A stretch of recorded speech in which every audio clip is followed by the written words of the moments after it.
Good morning, good afternoon, good evening, folks. Michael Zuber, one rental at a time, Vic, with his Thursday guest, the CEO of Hemlane. How you doing, Dana? I'm great. Thanks, Michael, for having me. Absolutely. One of the things I love talking to you is we get to talk about being landlords, specifically self-management landlords and folks probably newer in the industry, right? Getting their first, second, third, because I think you've said 72% of mom and pop landlords self-manage, which I think is awesome.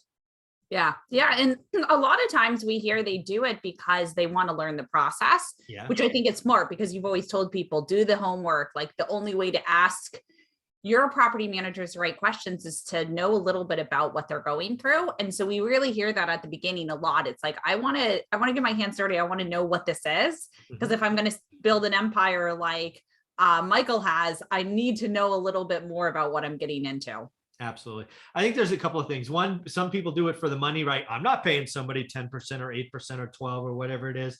And second, nobody's going to take care of it like you. And that is very, very true. But what I want to do in episode 1, Dana, is talk about, does location matter if you are self-managing, right? Obviously, if you're going to be going out of state or paying someone, location matters. But I'm wondering, what do you hear about, does location matter when you're self-managing? What do you think?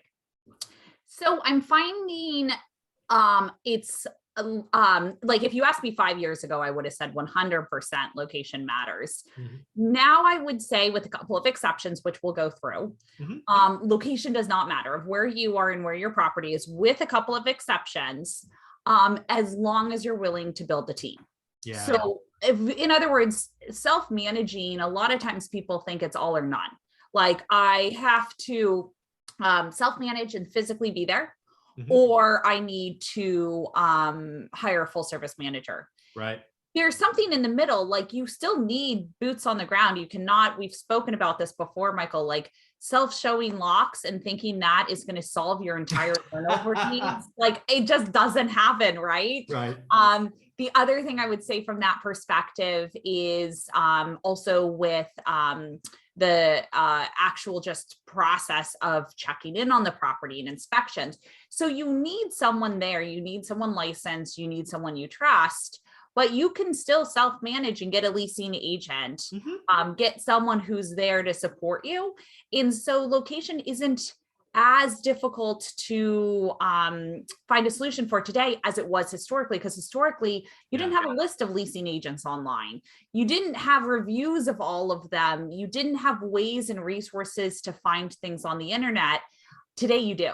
And it's much easier to communicate. People are used to communicating through technology. And so in my opinion, and we'll go through the exceptions, you can definitely manage remotely, but you still need a local team. Like, don't think that it's just you and you're going to be able to use smart locks and a cheap handyman to do it all. Like, that's just not going to work, but you can still get your hands dirty, learn how to do the work, learn how to collect rent and all of that from a distance, but you have to set up your processes. Yeah, I would totally agree with you. You know, when I started this 21 years ago now, it was really all or nothing. It was like, I'm going to pay a property manager, or I'm going to try to do this. And for me, 2.5 hours might as well have been out of state, because a lot of times I was out of the country.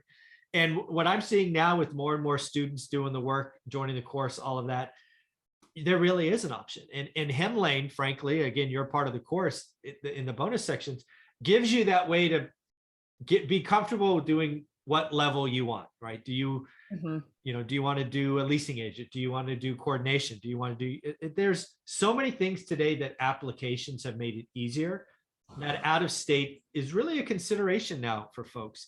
I'm really glad that you are parroting my most important thing. It is about the team on the ground, boots on the ground, as you said. You need someone who is going to tell you bad news fast. Yeah. Right. That's where I see most people fall down, is you are paying people to manage your property out of state. And because you are paying them, they maybe will spin the story in the most positive light. And that's not good for you. So yeah, I would tell you boots on the ground are more important than anything else, right? Get boots on the ground that you trust. But once you have that, I think you add that with apps like Hemlane, far easier to go out of state today. Yep. Now there's some exceptions to that.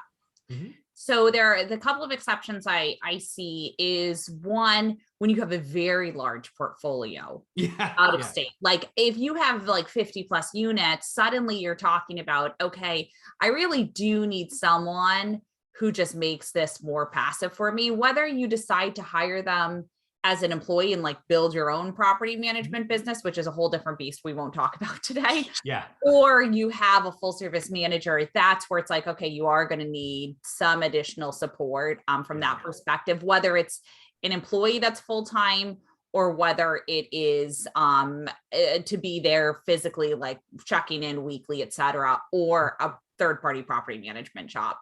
That's one. Totally agree. Totally. The other one, and actually I want to know if you have any other ones I'm not thinking about, but the other ones I see is much lower income properties where the tenants can't use technology, they can't pay online. That is kind of like, hey, you're going to want someone to be there quite often to like check in, collect the rent from the mailbox, and certain things where it's like having a little bit more of a, hey, you do the leasing for me, you do annual inspections or semi-annual inspections. It's a little bit more difficult from that perspective because you're just asking for a lot and suddenly your boots on the ground is like, why don't you just hire me as a full service manager, right? So those are the other ones. And then in highly regulated areas, like there are certain cities where laws are changing so much. It's very much of cross your T's, dot your I's.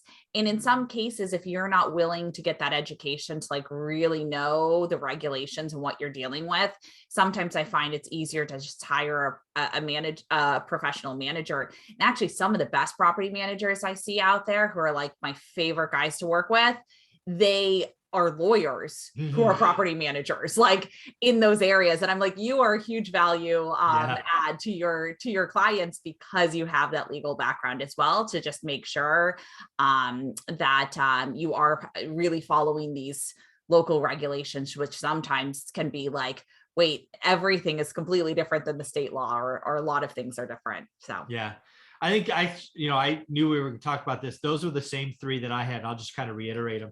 If you have a large portfolio, whatever large means to you, follow up, follow through, and inspection are key attributes. And for me, I've built up that with my property manager. I have a single throat to choke. They know what I want. They know what I expect. And frankly, they're busy all the time. And it's because we have those process procedures in place about follow up, follow through, inspection, exception requests.